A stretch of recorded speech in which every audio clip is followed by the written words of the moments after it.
welcome back to my channel. Today you are getting another cooking video. I have had a taste for a really comforting meal, and for me that is usually some form of fried chicken. I love a good mashed potato, and then I've grown up on green beans. Green beans is one of the sides that were always being rotated through in my childhood home.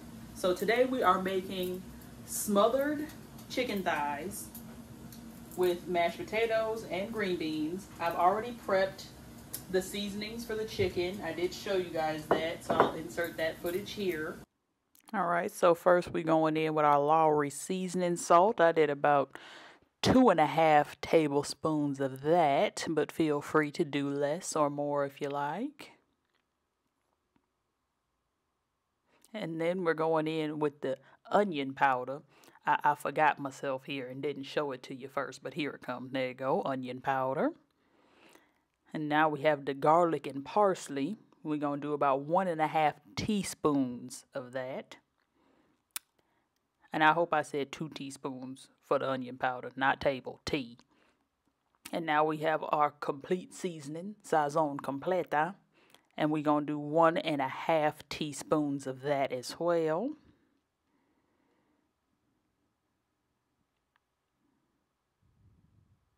There we go, coming in with the rosemary, 1 teaspoon of that.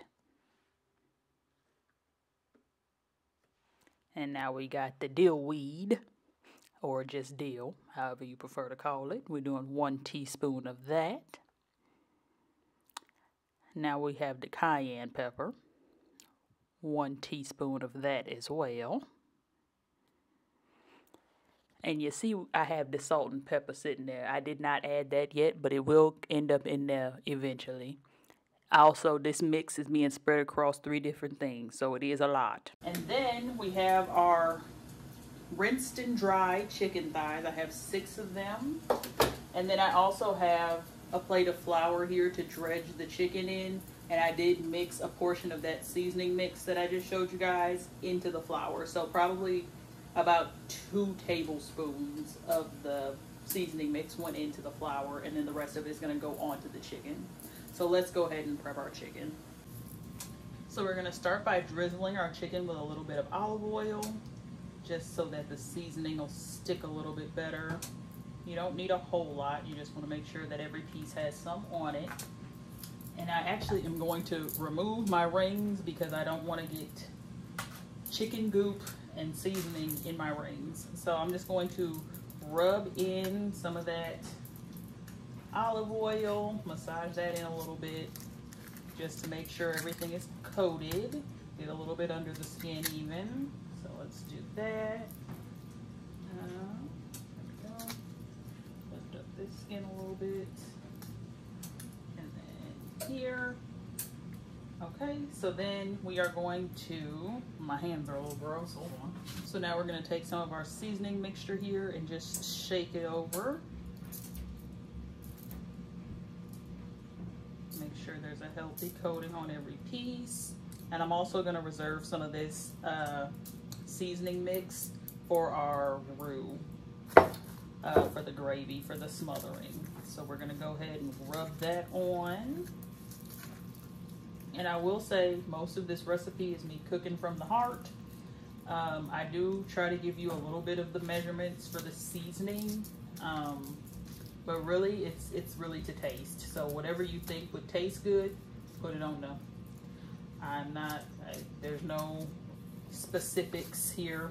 I basically made my own seasoning blend like KFC, 12 herbs and spices. How many I got? Well, I didn't even put the salt in there. Hold on. Let's see. I might just sprinkle a little bit of salt and pepper over them. Let's see here. Okay, so we have our massaged chicken.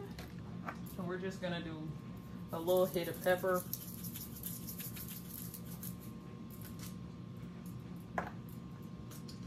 And a little hit of salt. And then I'm actually going to add just a little bit into our seasoning mix.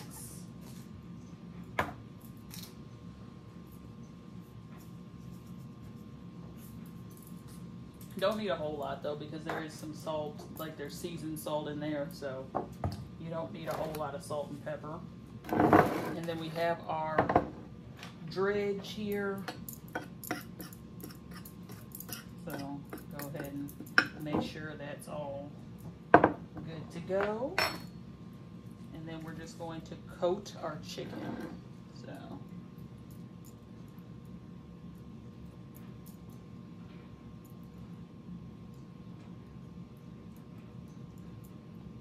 make sure it's all coated. So there's seasoning on the chicken and in the flour. There's one. So we have dredged all 6 of our chicken pieces here. Wash my hands. So now we are going to heat some vegetable oil here. Not a whole lot. We don't need to, just enough to like cover the bottom of the pan, because we're not deep frying it. We just want to get a little crispy coating on the chicken before we put it in the oven. And I do have the oven preheating to 425 degrees. So we're gonna heat our oil. And while that's heating up, we're gonna just have our chicken marinating and absorbing the seasonings, and then chop our potatoes. All right, so we have our rinsed potatoes here. These are the potatoes I used. So from the Little Potato Company, we have the Blushing Bell potatoes. These are supposed to be easier to cook and cook in less time. So I am going to be doing the boiling option because I'm going to end up mashing them. And it says that they only need to boil for about 15 minutes. I think that's if they're whole, but I am still going to slice them because I want to mash them. And I don't want entire potato skin in my mashed potatoes. Like, the potato skin can be in there, but it needs to be cut up. So I think I'm going to do it in, we can do cubes. We can cube it.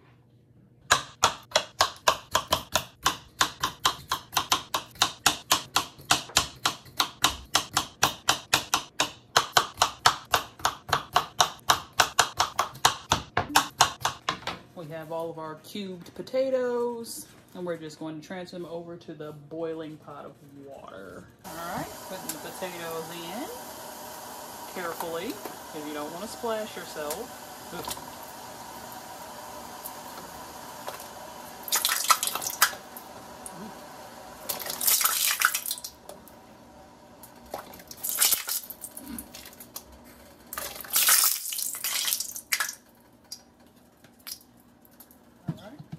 Our potatoes are in. The popping you heard was the splashing from the water going into the grease, which means our grease is ready. So we can go ahead and start pan searing our chicken. We really also want to be careful with this because this will also pop you. Please be careful. Okay, that wasn't so bad. On the grease a little bit, so that might make a difference. All right, I can only fit 4 of the chicken thighs in there, so we'll have to do 2 rounds. So these will go for about 5 minutes on this side, then I'll flip them and do it for like a minute or so on the other side. I'll put the other 2 in there, and then they will go in the oven. And that was the sound of the oven being done preheating, so that's perfect. Time to flip.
The timer just went off for the potatoes.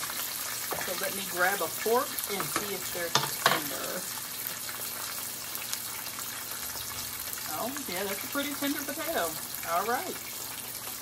So I'm going to turn the heat off on this. We can go ahead and drain our potatoes.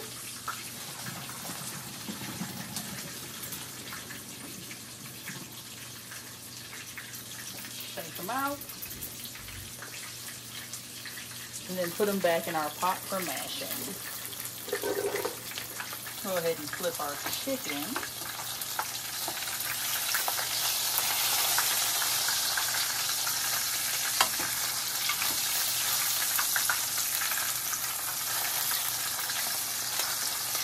I have to say, the dill in the seasoning makes the house smell so good while you're cooking. Like, it's so aromatic, you can really smell it. Our potatoes are still hot. We're gonna go ahead and add some butter. So I'm gonna do about half of this small stick, so that's about 2 tablespoons.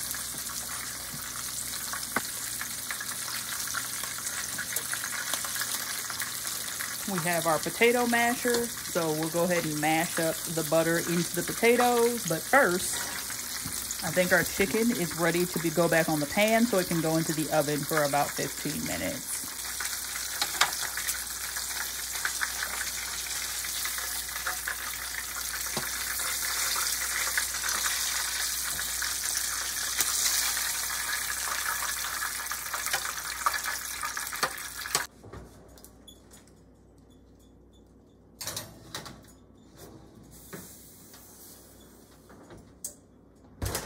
We can start mashing our potatoes now. Actually, I'm going to turn this front eye on so we can get a little bit of heat going in here. It has been a few minutes since I took these off the eye. I am going to add just a dab of half and half. There we go. Now we're getting some creamy potatoes. I am also going to add in some Parmesan cheese.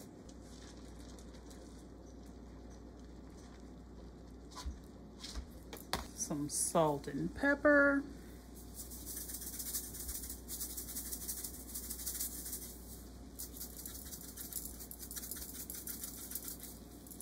And I think I am just going to go ahead and add the rest of this stick of butter because I have never had a potato that I thought was too buttery.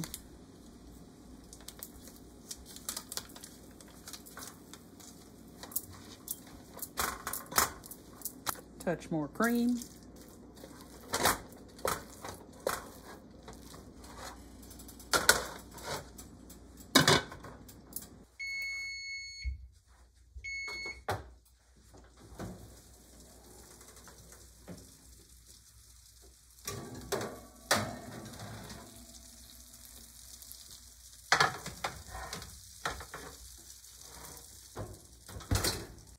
Alright y'all, so now we're getting ready to make this roux for this gravy.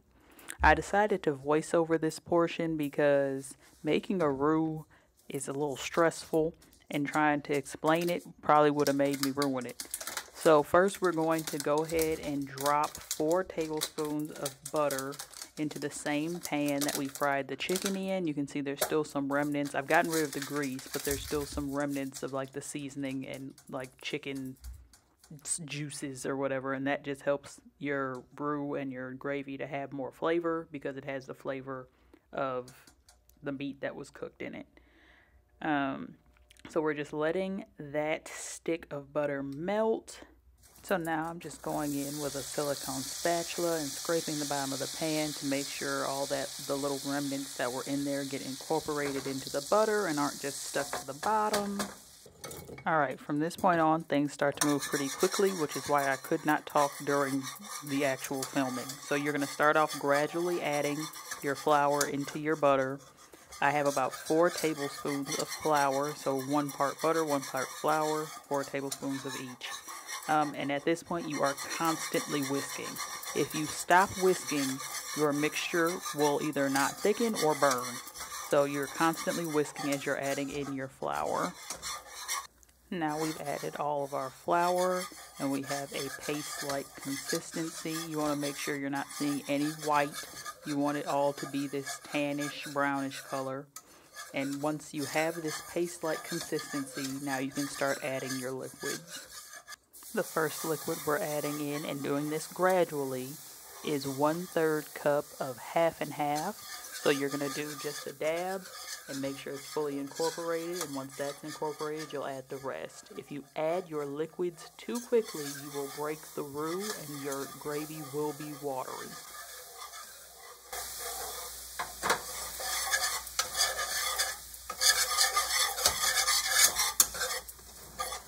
Now we're coming in with our chicken broth.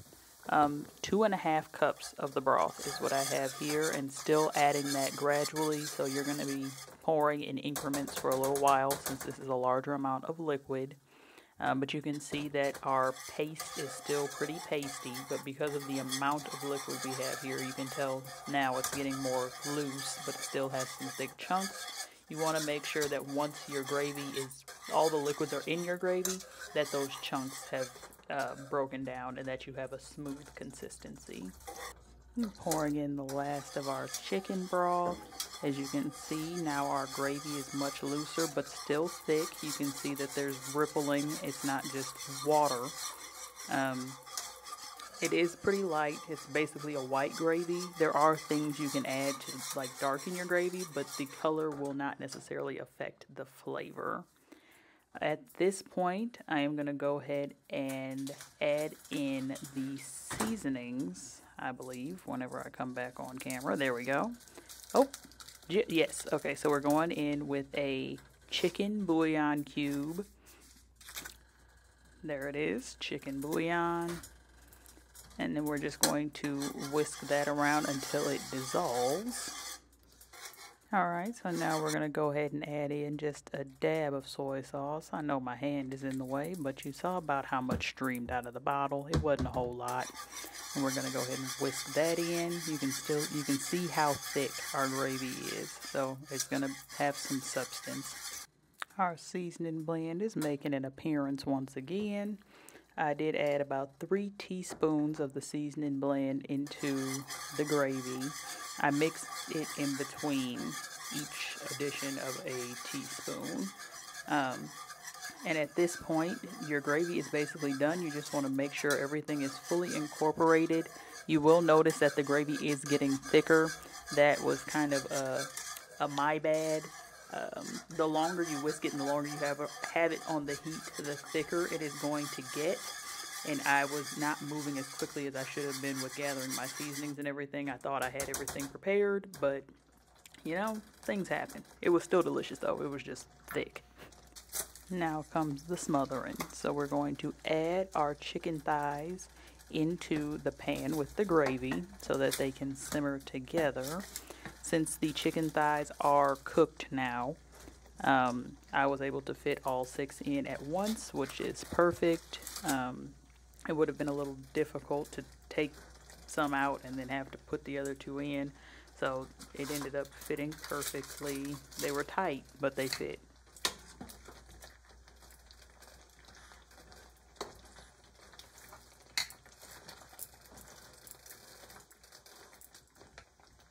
Here I'm pouring in some of the juice that was on the pan from the chicken cooking, and that just adds a little bit more flavor to the gravy, as well as, you know, a little bit more liquid, since you can see that the gravy is pretty thick.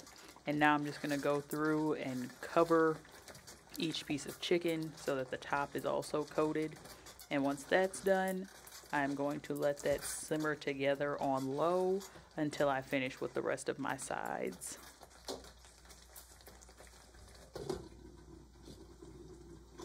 Now for our final dish, we have about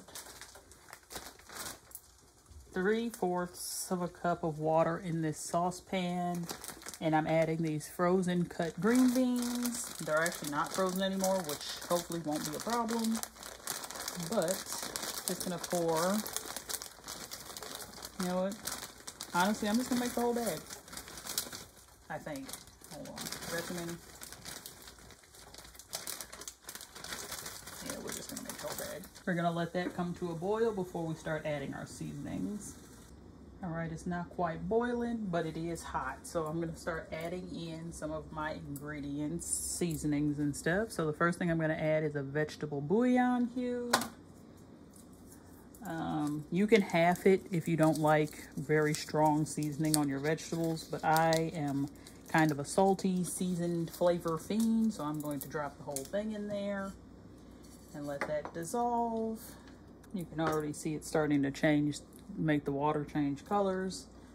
So it's turning into more of a broth. And the goal is to cook down or cook out as much of the water as possible so that the beans are left with just flavor, and so the flavor isn't just in the water. And I'm gonna go ahead and add in my secret ingredient, which may be gross to some, but it's really delicious. Give it a shot. I'm sure there's a lot of people that do it, especially if they're people that eat bacon, but bacon grease is an excellent flavor additive. The reason mine has a bow on it is because this was a gift, a Christmas gift actually, from my mother, because I don't eat bacon, so I don't make grease to keep on hand.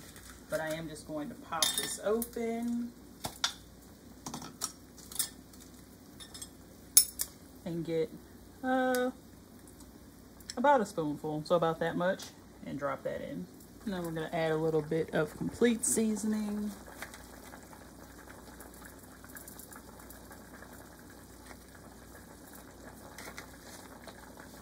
A little bit of Lawry's.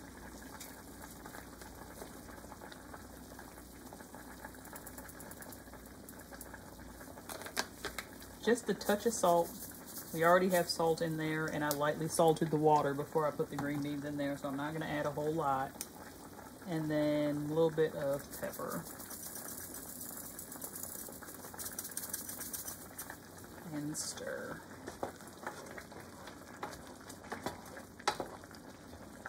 I'm going to leave these to simmer for about 10 or 15 minutes until I see the water start to get low, and then I will take them off the eye and we'll be about ready to plate up our meal. All right, so we are getting close to being done with our green beans here. I just turned down the heat, and really I can actually turn this off because I can tell that you see there's not a whole lot of liquid left. Let's see.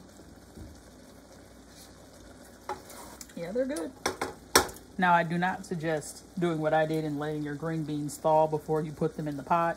You're supposed to cook them from frozen, so the texture is not amazing, but the flavor is there, and the texture is not unbearable, so they are still good. But let's go ahead and plate her up. And here you have it. So we have our green beans, we have our mashed potatoes, which I added the gravy on top of, and then we have our smothered chicken thighs over here. Yes, I do have 2 on my plate. This is actually all I've eaten today. I think the only thing I've ingested today was tea. So I'm looking very forward to this. Do not judge the fact that I'm eating this on paper plate. I made enough dishes cooking. I don't need to make a dish to eat. So I am about to dig in. I am starving. I've been tasting stuff this whole time, so I know everything is good. The gravy is amazing. The mashed potatoes are delicious, and I know they're going to be even better with this gravy on it. And everything is still hot, so I'm going to go ahead and sit down and go to town. Love y'all. Peace.